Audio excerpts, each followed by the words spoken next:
Olá, pessoal, tudo jóia? Nesta quinta aula do curso de análise orientada a objetos, vamos abordar a descrição de casos de uso. Nós vamos falar sobre os elementos que compõem a descrição de um caso de uso e as diferentes formas de descrever um caso de uso.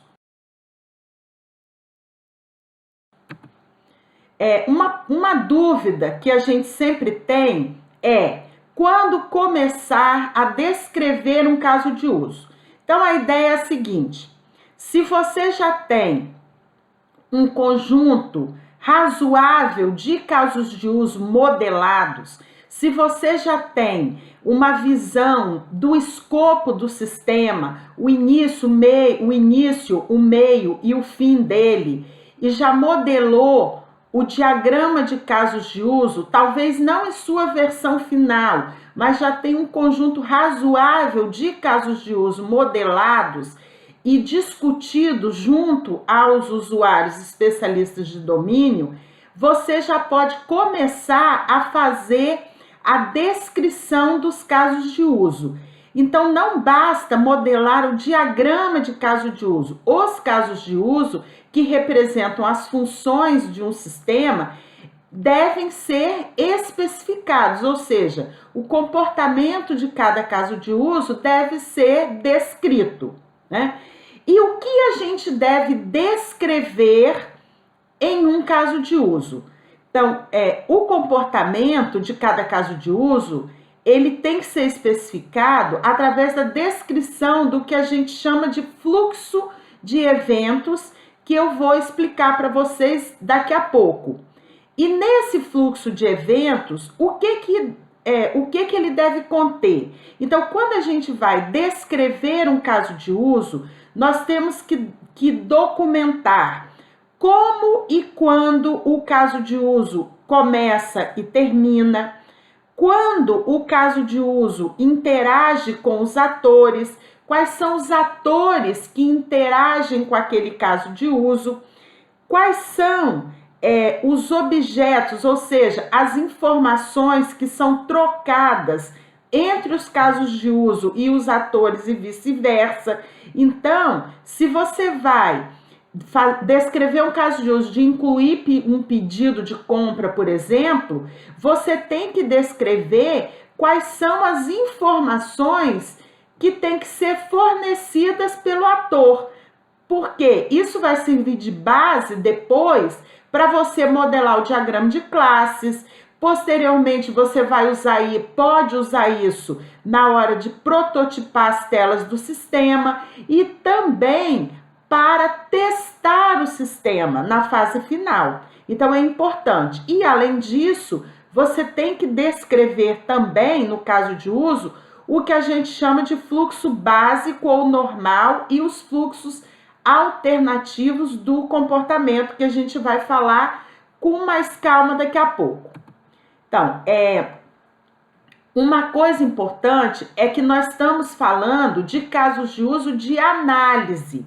Então, nós estamos aqui descrevendo casos de uso de análise, casos de uso que vão ser lidos e validados pelos usuários especialistas de domínio. Então, nós temos que escrever o que o sistema deve ter, o que acontece entre usuários e o sistema, sem, entretanto, informar como essa interação ocorre. O que a gente está querendo dizer com isso? Quando você vai descrever um caso de uso, o seu foco é descrever as informações que têm que ser incluídas naquele caso de uso, que tem que ser recebidas ou exibidas ao final por aquele caso de uso, quem interage, quais são os atores, as regras de negócio e as validações, as críticas que têm que ser executadas. E nós não temos foco no como construir, ou seja, eu não estou interessada em descrever, no meu caso de uso, que ao final as informações tais e tais vão para a tabela A e que as informações Y e Z vão para a tabela B do banco de dados X. Nós não estamos preocupados com isso. E a descrição tem que ser uma descrição de regra de negócio no linguajar de negócio, num linguajar que o usuário entenda, porque ele é que vai validar essa descrição. Então, outra questão importante é o seguinte, existem duas formas da gente descrever os casos de uso. Uma primeira forma, que é o que se chama de uma descrição em alto nível, ou seja, é em uma descrição macro, sem muitos detalhes, só para você ter ideia do que aquele caso de uso se trata, sem detalhar campos, todas as regras de negócio, nada disso. É uma descrição macro, sem muitos detalhes, para você ter uma ideia do que se trata aquela função. Isso é chamado de descrição em alto nível. O outro tipo de descrição que existe é uma descrição detalhada. Neste caso, você tem que descrever de maneira completa, detalhada, todas as regras de negócio que têm que ser executadas, todas as restrições, todas as informações de entrada, todos os processamentos que devem ser feitos, todas as informações de saída. Então, isso é uma descrição detalhada. Aí vem aquela questão: que tipo de descrição de caso de uso eu vou escolher? Eu vou escolher uma descrição em alto nível, eu vou escolher uma descrição detalhada. E a resposta é a clássica: depende. Depende de quê? Se você está fazendo um levantamento só para você ter uma ideia do que o sistema deve conter, você está fazendo um levantamento macro, o usuário te chamou lá para você ter uma ideia do que pode ser feito e dar um preço e dar um prazo para desenvolver o sistema, e ele não está te pagando por isso, o que você vai fazer? Você vai, principalmente se tiver pouca experiência, você vai fazer uma listagem das funções. Você pode fazer um diagrama de caso de uso que é rapidinho, mas você não vai sentar para descrever caso de uso. No máximo, você vai fazer uma descrição em alto nível de alguma função que você ache mais complexa, que vale a pena anotar, né, pelo menos o básico ali, tá certo? Fora isso, você não vai fazer. Agora, se você está sendo contratado para fazer a análise do sistema, para fazer a engenharia de requisitos do sistema, se você está sendo contratado para fornecer a documentação de análise, é lógico que nesse caso você vai escolher a descrição de caso de uso detalhada, né? Tá, outra coisa importante é o seguinte: não existe um modelo específico de descrição de um caso de uso e cada empresa deve adotar a que lhe for mais conveniente. Nós vamos aqui nessa aula dar uma visão geral dos principais elementos que compõem uma descrição de caso de uso. Mas dentro da empresa onde você trabalha, vocês podem combinar diferente. Tipo assim, em cada descrição de caso de uso, eu já vou incorporar a tela do protótipo, o projeto de interface que foi feito, que tem a ver com aquela função online que vai ser programada. Ok! Então, cada empresa vai fazer a descrição da forma que lhe for mais conveniente. O que não pode, gente, é não ter descrição nenhuma. Você ter um sistema cujas regras de negócio, cuja documentação está toda na cabeça dos analistas. Com as terceirizações que a gente tem hoje, isso ainda se agrava, porque a rotatividade de mão de obra está grande. Então, o conhecimento sobre o sistema que está na cabeça dos analistas, quando ele for embora, vai junto com ele. Então, isso é péssimo, né? Vários modelos de descrição de casos de uso foram propostos, desde que o Jacobson criou o conceito de casos de uso. O Jacobson é um dos caras, né, que propôs a UML, mas o diagrama de casos de uso, como a gente já falou antes, na aula anterior sobre o UML, Esse diagrama de cajus é da metodologia dele, que depois foi incorporada ao ML. Então, apesar de não ter um modelo único para descrever casos de uso, alguns elementos são comuns, como é o caso das seções de fluxo normal e fluxos alternativos. Os principais elementos do modelo de descrição dos casos de uso são o caso de uso, ou seja, o nome do caso de uso, uma breve descrição, que é opcional, você pode colocar ou não, o ator, aqui você vai listar o ator ou os atores que interagem com o caso de uso que está sendo descrito, as pré-condições, as pós-condições, o fluxo ou curso de eventos, que pode ser o fluxo ou curso normal ou principal de eventos, e os fluxos alternativos. Nós vamos então ver cada um deles. O caso de uso, o item caso de uso, você vai escrever aqui o nome do caso de uso. Incluir pedido de compra, alterar pedido de compra, consultar um cliente. Então, são o nome do caso de uso que você vai descrever. Uma breve descrição, como eu falei, é opcional. O ator ou atores que interagem com esse caso de uso. Então, você vai listar as entidades do mundo real que interagem com o sistema por meio dos casos de uso. Na verdade, você já modelou isso no diagrama de casos de uso. Então, aqui você vai ver lá, esse caso de uso de incluir um novo pedido de compra, quem pode acessar? Eu vou lá, vejo no meu diagrama de casos de uso e coloco o nome do ator ou atores aqui. Depois, temos as pré-condições. Então, tem aqui, o que é uma pré-condição? Você pode entender uma pré-condição como tudo que tem que estar pronto ou previamente cadastrado no sistema para que aquele caso de uso possa ser realizado.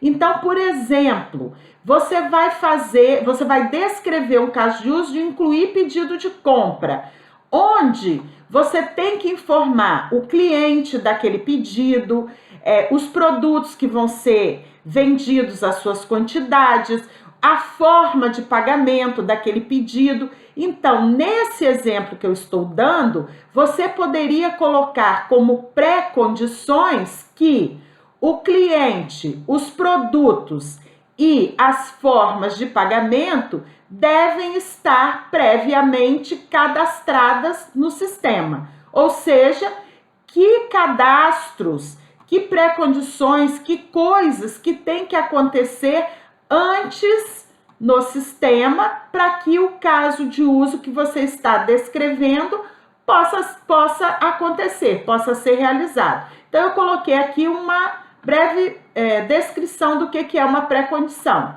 Então, é uma descrição das condições que devem ser supridas para o início dos casos de uso, ou seja, fatos considerados verdadeiros antes do início do caso de uso, necessários para a sua execução. E o que seriam as pós-condições?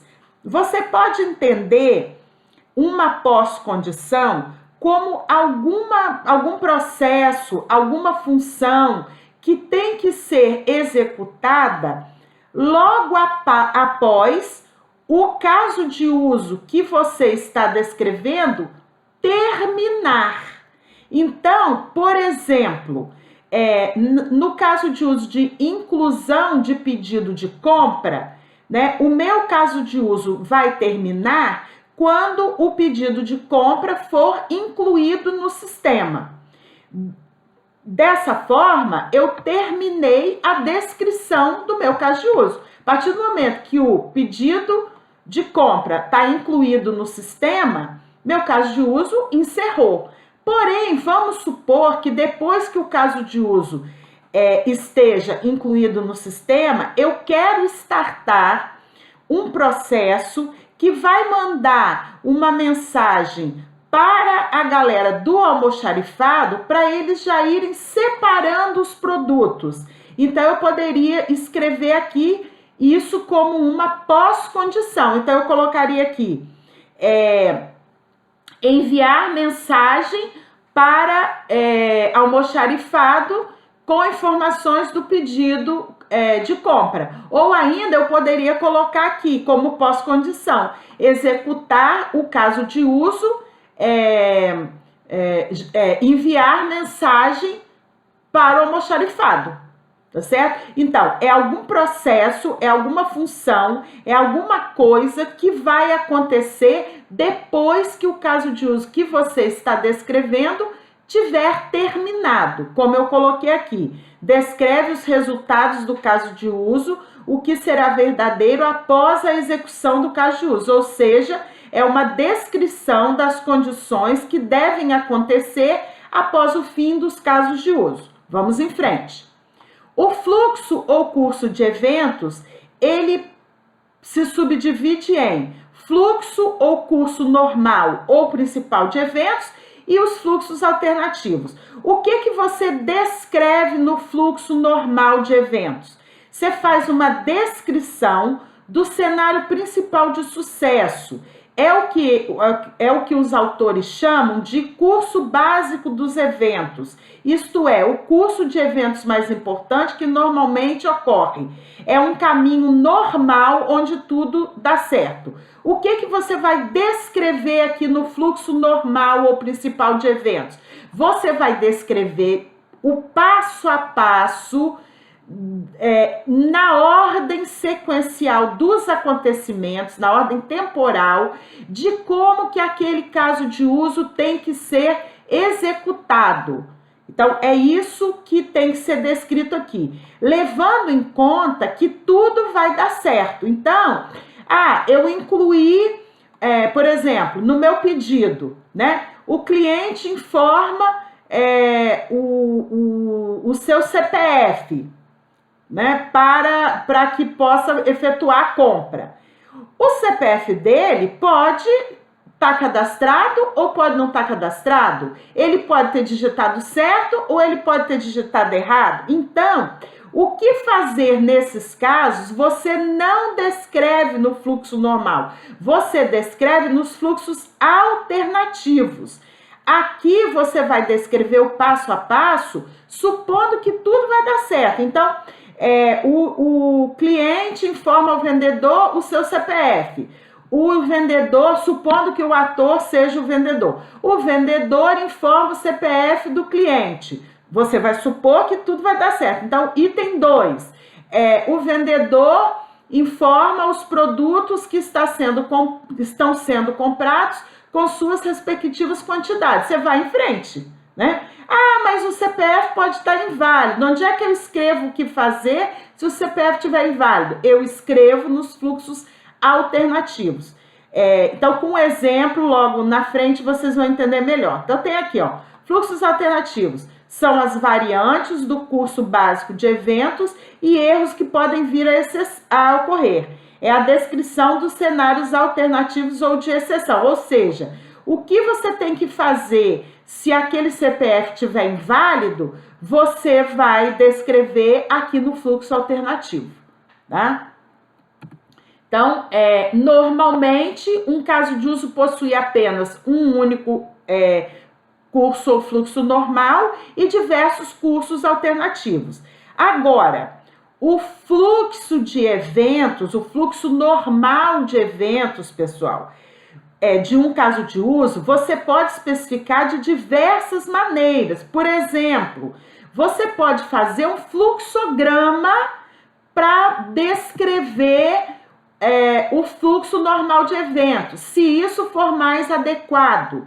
Você pode criar uma tabela de decisão para documentar o fluxo normal de eventos. No caso de você ter um processo a ser descrito que tem muitas combinações de condições e ações a serem executadas, e que fica mais fácil do que você escrever: se fizer isso, e se acontecer isso e aquilo outro, faça isso. Não. Então, um monte de if, else, um monte de se não encadeado, não vai ficar legal. Então, você pode usar qualquer ferramenta para documentar. Você pode usar fluxograma, você pode usar tabela de decisão, árvore de decisão. Então, você pode também usar um texto estruturado informal, que é uma descrição em português normal, como se estivesse escrevendo uma carta, né? Que você usa, por exemplo, quando você quer fazer uma descrição em alto nível, só para lembrar ali alguns detalhes.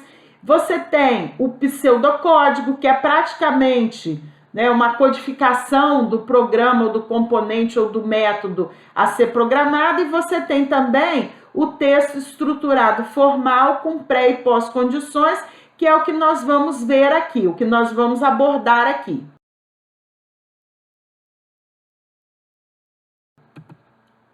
Então, para isso, vamos ver um exemplo, porque vai ficar mais fácil o entendimento. Um exemplo de descrição dos casos de uso. Então, tem aqui um exercício. Considere um sistema de empréstimo de livros em uma biblioteca de uma faculdade, em que um aluno solicita o empréstimo de alguns livros e, após ter se identificado e entregue os livros escolhidos para o funcionário da biblioteca que faz o registro, ele os leva para casa, sabendo dos prazos de devolução dos livros e do valor da multa diária em caso de atraso. Então, aqui é o contexto, é uma descrição do mini-mundo, tá certo? Com relação a essa situação, desenhe o diagrama de casos de uso correspondente à situação apresentada. Descreva o caso de uso relativamente a atores, pré-condições e pós-condições e fluxo principal. Descreva os tratamentos de exceção do caso de uso. Aqui, galera, são os fluxos alternativos, considerando 3 exceções. Aluno não cadastrado é para registrar o aluno. Aluno em débito é para quitar o débito, e livro reservado para outro aluno, o livro não pode ser alugado ao aluno. Esse exercício, ele foi inspirado numa questão que caiu no ENAD em 2005. E de lá para cá, várias questões de diagrama de casos de uso e descrição de caso de uso continuam caindo. Lembrando que o ENAD é o Exame Nacional de Desempenho aplicado pelo MEC, de 3 em 3 anos, para os cursos de computação, engenharia e qualquer outro curso de graduação. Então, nesse exercício, eu só considerei 3 exceções, porque, na verdade, são muito mais. Mas, para a questão do exercício, nós vamos trabalhar com apenas 3. Então, como é que ficaria essa, primeiro a letra A, né? Eu tô aqui, vou desenhar o diagrama de casos de uso correspondente à situação apresentada. Então, para eu poder atender a esse mini-mundo, eu vou precisar documentar, criar um caso de uso para ou registrar empréstimo de livro, ou incluir um empréstimo de livro. O nome do caso de uso, galera, vocês que vão escolher. Mas eu vou ter que modelar esse caso de uso e colocar o ator que vai interagir com esse caso de uso. Que neste caso, quem interage com essa função para registrar o empréstimo do livro não é o aluno, é o funcionário. Porque tá aqui, ó, o funcionário faz o registro. Então, é ele que vai interagir com o caso de uso. Então, como é que ficaria a resolução da letra A? Então, tá aqui, ó. Eu modelo o ator funcionário, né? Porque é ele que está interagindo diretamente com o caso de uso, que eu dei o nome de emprestar livros. Lembrando, gente, que este é um caso de uso executável. Ele já é do nível mínimo, ele não está representando um subsistema, tá certo? Ele já é um caso de uso executável. Eu vou programar esse caso de uso, tá? Agora, se você quisesse modelar o ator indireto, que é o aluno, então você documentaria. Eu tenho o caso de uso emprestar livros, Quem interage diretamente com esse caso de uso é o funcionário, está bem claro. Então, eu vou ligar pelo relacionamento de associação o ator com o caso de uso, mas se eu quiser documentar que quem vai se beneficiar desse empréstimo é o aluno, eu represento o aluno interagindo com o ator funcionário. Nessa segunda modelagem, que também está correta, eu tenho o ator funcionário como ator direto e o ator aluno como ator indireto. Vamos em frente. Agora, vamos resolver as letras B e C. Então, como é que ficaria a descrição do caso de uso? Como eu falei para vocês, a gente tem descrição em alto nível, que é no nível macro, e tem descrição detalhada. Eu aproveitei esse exercício para mostrar para vocês como é que ficaria uma descrição em alto nível, que é essa aqui, ó. Então, eu tenho aqui, ó. Caso de uso, emprestar livros. Uma descrição macro ou de alto nível é um texto normal que você vai documentar aquele caso de uso. Poderia ser uma coisa assim. Um aluno solicita ao funcionário da biblioteca o empréstimo de alguns livros.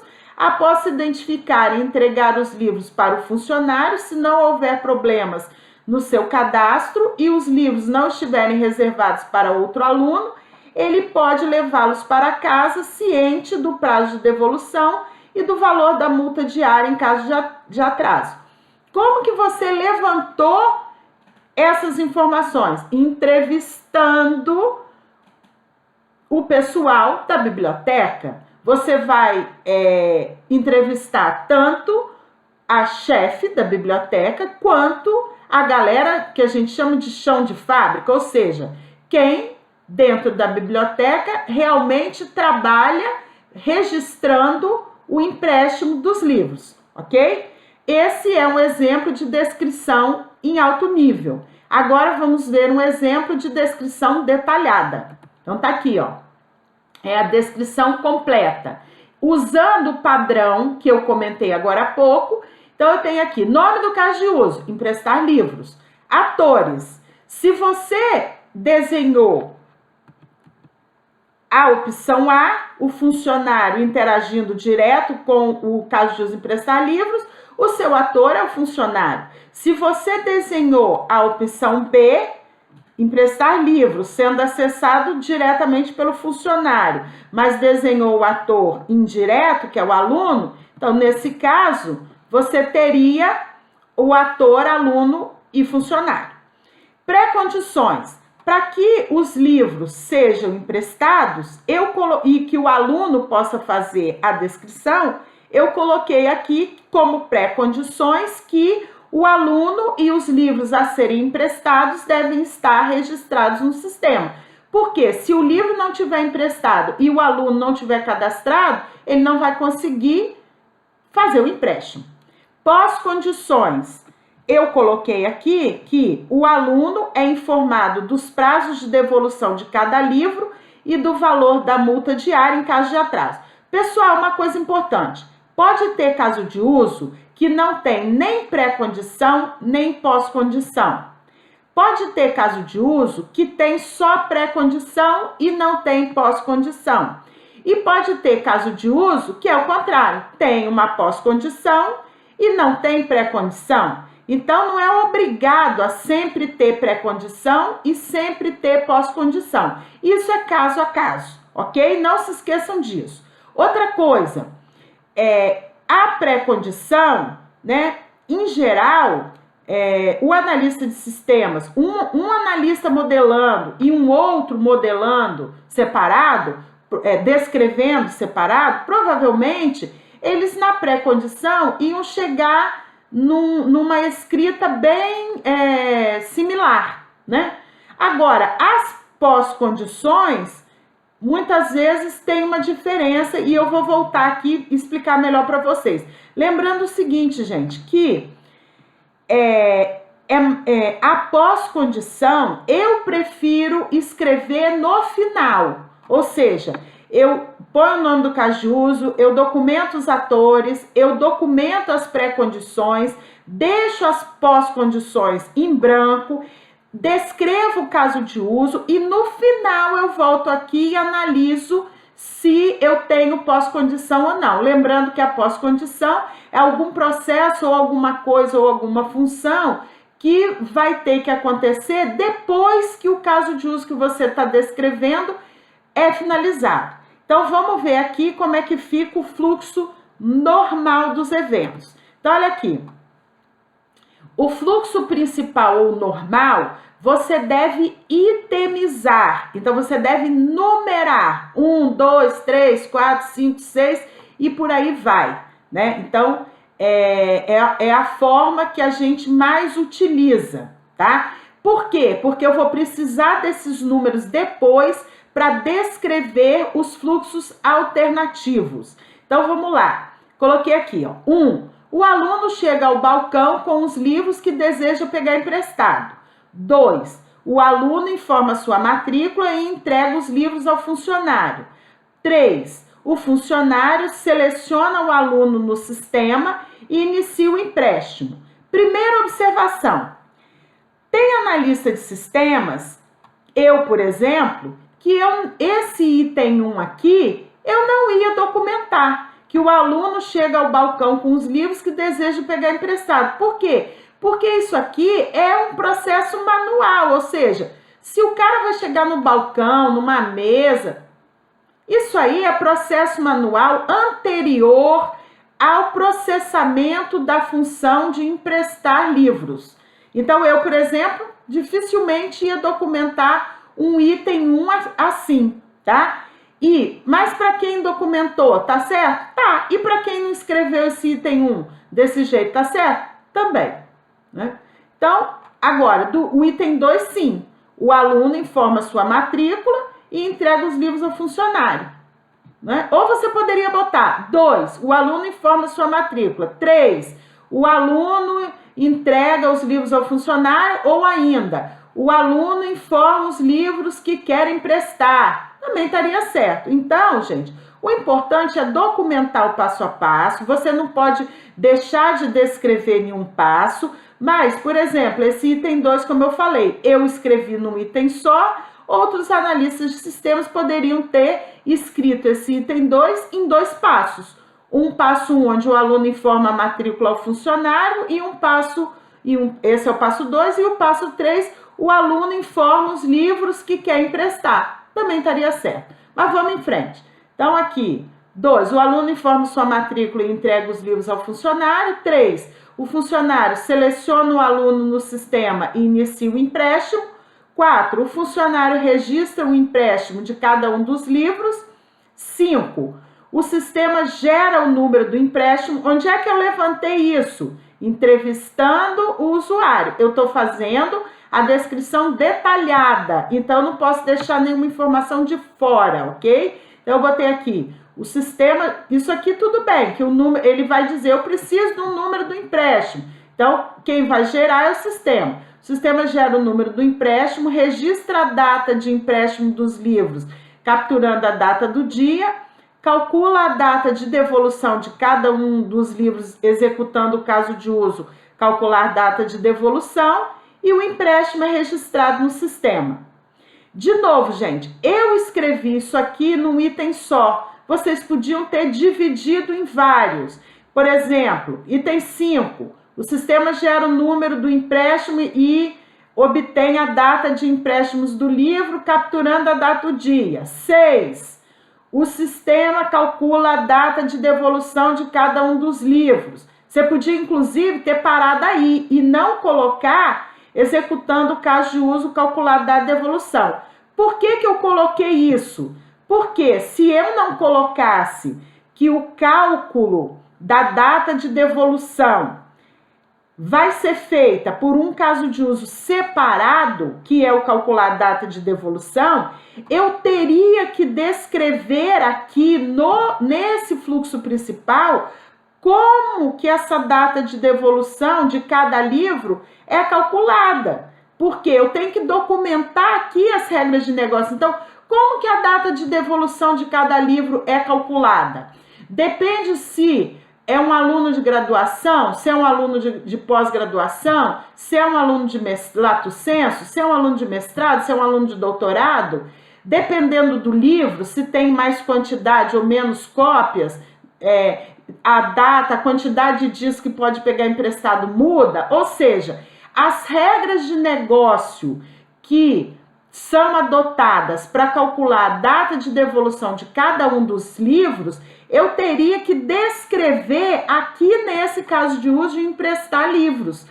E no meu caso, eu prefiro que essa lógica seja toda descrita à parte, para que o meu caso de uso não fique muito, a descrição não fique muito longa, né, com muitas páginas, com mais de uma página, tá certo? Então eu resolvi modularizar, tá? Porque se eu não fizesse isso, eu ia ter que escrever aqui todas as regras para calcular cada uma das datas de devolução de cada livro, né? E outro aspecto importante, gente, essa frase, o empréstimo é registrado no sistema, se você está fazendo um caso de uso de inclusão, que é o caso aqui, eu tenho que escrever isso. Ou seja, eu tenho que escrever que eu obtive as informações, que eu fiz os cálculos que precisavam ser feitos, que eu fiz os processamentos, mas que no final, no meu caso, o empréstimo é registrado no sistema. Então, essa linha, de novo, eu coloquei no item 5,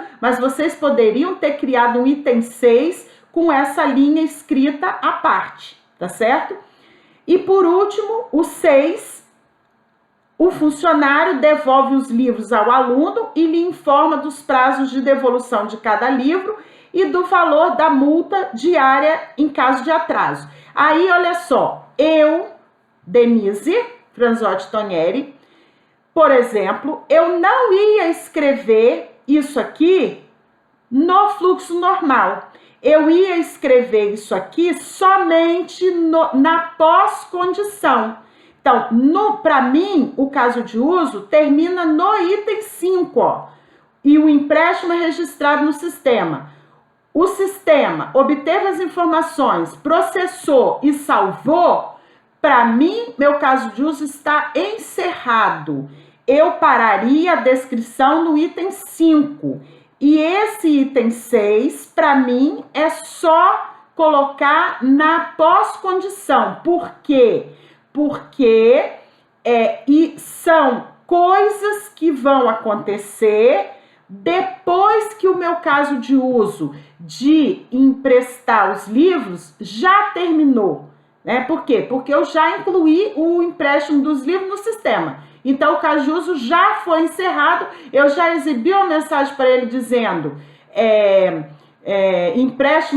empréstimo número tal efetuado com sucesso e acabou. Por que eu coloquei isso aqui? Se eu mesmo não faria dessa forma? Porque tem autores de livros que fazem. Então, eu precisava mostrar para vocês que pode ser feito, que não é crime fazer isso, ok? Então, se você escreve alguma coisa que é da pós-condição aqui no fluxo normal, eu também não posso dizer que está errado, porque alguns autores de livros da área de UML dão exemplos em seus livros dessa forma. Então, eu coloquei aqui para a gente discutir nessa aula, tá certo? Mas eu mesma terminaria a minha descrição de caso de uso no item 5. E isso aqui, que são ações, processos que vão acontecer depois que o meu caso de uso já encerrou, para mim isso é só colocar na pós-condição, que foi o que eu fiz aqui, ó. Pós-condição. O aluno é informado dos prazos de devolução de cada livro e o valor da multa diária em caso de atraso, tá? Vamos em frente. Os fluxos alternativos ou tratamentos de exceções. Então, aí, lá no exercício, lá atrás, vou pedir licença aqui para voltar, nós temos 3 exceções. no enunciado do exercício. Descreva os tratamentos de exceção do CAJUS considerando 3 exceções. Aluno não cadastrado, aí isso aqui é padrão MEC, tá? Nas provas do ENAD vem assim, ó. Aluno não cadastrado é para fazer o que no fluxo alternativo? Registrar o aluno. Aluno em débito, que tal débito? Livro reservado para outro aluno, o que é para fazer? Se o livro estiver reservado para outro aluno, o livro não pode ser alugado ao aluno. Então, aí eu tenho 3 tratamentos de exceção que eu vou descrever lá nos fluxos alternativos. Então, vamos para lá. Tá aqui, ó. Fluxos alternativos. Aí, vamos lá. 1. O aluno não possui cadastro. Beleza, esse é um fluxo alternativo. Primeiro, por que eu coloquei esse número 3 e por que eu botei a letra A? Então, vou explicar para vocês, ó. Se a gente voltar no fluxo normal, aqui, ó, você vai ver que foi no item 3 que o funcionário acessou a tela do sistema de inclusão de empréstimo e selecionou o aluno no sistema. Então, se o aluno não tiver cadastrado, é aqui que o funcionário vai descobrir que tem um problema. Então, o que é para fazer se ao selecionar um aluno no sistema, esse aluno não tiver cadastrado? Então, os fluxos alternativos, a gente numera dando, né, o gancho para a numeração que está no fluxo principal, ou seja, quando o funcionário seleciona o aluno no sistema, se o aluno não tiver cadastrado, é para fazer alguma coisa, para tomar alguma ação. Então, eu vou colocar o fluxo alternativo amarrado no item 3 do fluxo normal. Então, tá aqui, ó, 3A. Ah, por quê? Porque é o primeiro, né? Então, eu botei 3A, o aluno não possui cadastro. Aí, eu tenho aqui 3A1, o que é para fazer? O aluno deve informar seus dados para cadastro. 3A2, o funcionário registra o cadastro, executando o CAJUS, incluir cliente. Incluir aluno. Por que eu fiz esse negócio de executando o CAJUS, incluir aluno? Porque, de novo, se eu não escrever isso aqui, esse fluxo alternativo só faria sentido se eu descrevesse aqui o passo a passo para incluir um aluno, o que não é o caso, gente, porque eu já tenho uma função descrita que vai fazer a inclusão do aluno. Então, nesse ponto, eu chamo para executar o CAJUS incluir aluno. E aí, depois que incluir o aluno, vai dar refresh na tela e vai voltar para onde?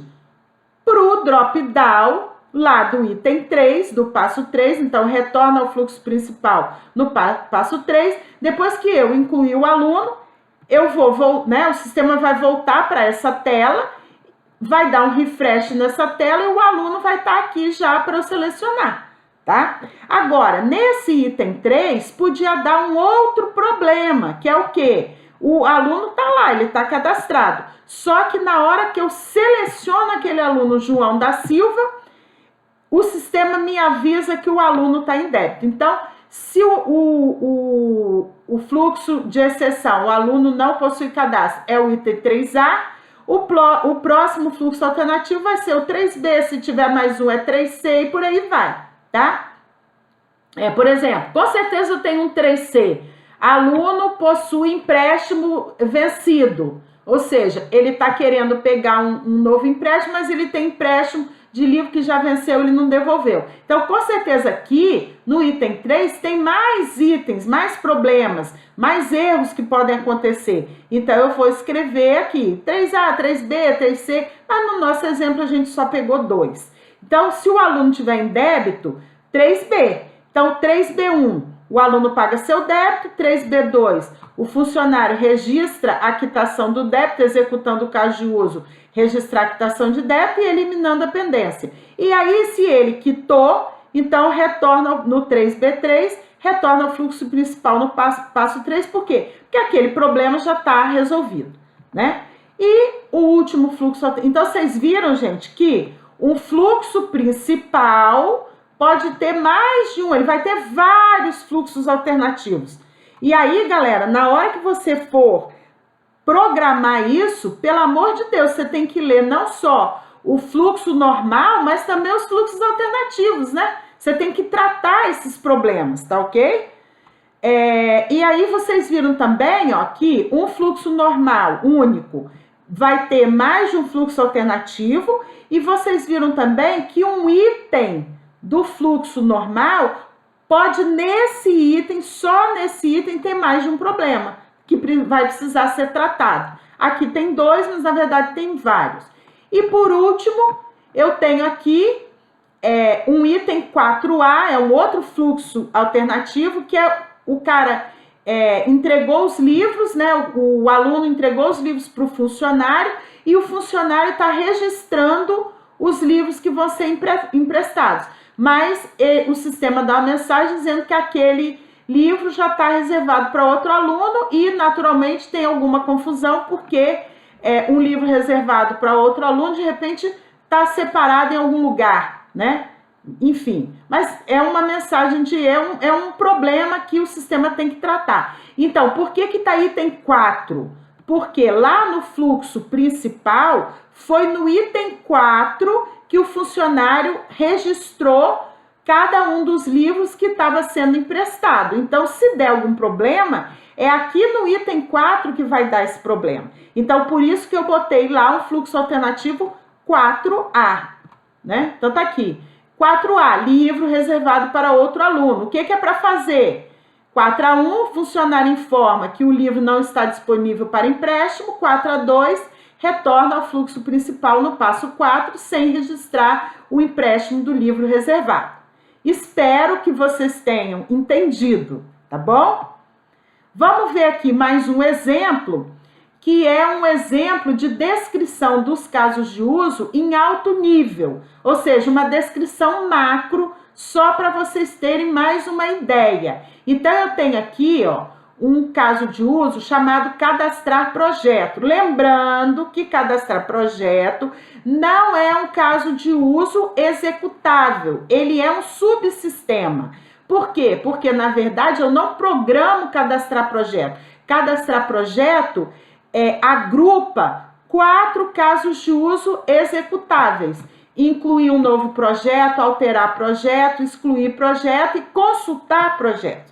Esses são casos de uso executáveis que eu tenho que descrever. Agora, lá no meu diagrama de casos de uso, tem documentado cadastrar projeto. Então, ele é nome de subsistema, não é um caso de uso executável, e aqui nesse exemplo eu botei uma descrição, só para vocês terem uma ideia do que é essa descrição sucinta. Então, eu coloquei aqui: esse caso de uso é responsável pelo cadastro do projeto a ser desenvolvido, abrangendo a inclusão, alteração, consulta e exclusão. Então, aqui, ó, uma descrição em alto nível da inclusão do projeto. Eu posso, por exemplo, decidir que eu vou colocar só o curso normal e alternativo, aqui, ó, de uma maneira bem macro. Então, tá aqui, curso normal. O gerente do projeto informa os dados do projeto, sendo eles: nome, sigla, descrição do projeto, data prevista de início, data prevista de fim, complexidade, tamanho, modularidade e o paradigma escolhido para desenvolvimento. Caso os dados sejam válidos, o projeto é registrado com situação incluído. Tá ótimo para descrição em alto nível. E um curso alternativo, ou curso ou fluxo alternativo. Dados inválidos. Uma mensagem de erro é exibida solicitando a correção da mensagem válida. Tá ótimo. E um outro exemplo da descrição de um caso de uso executável de alteração de projeto. Esse é um caso de uso executável, tá? Teria aqui curso normal. O gerente do projeto informa o projeto que deseja alterar e os novos dados. Todas as informações do projeto podem ser alteradas. Essas informações são validadas e a alteração é registrada.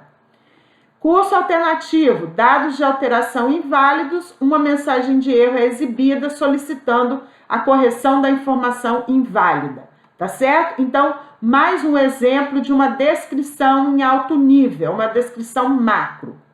Então, vamos lá. Espero que vocês tenham entendido como descrever um caso de uso, tanto uma descrição em alto nível, macro, quanto a descrição detalhada.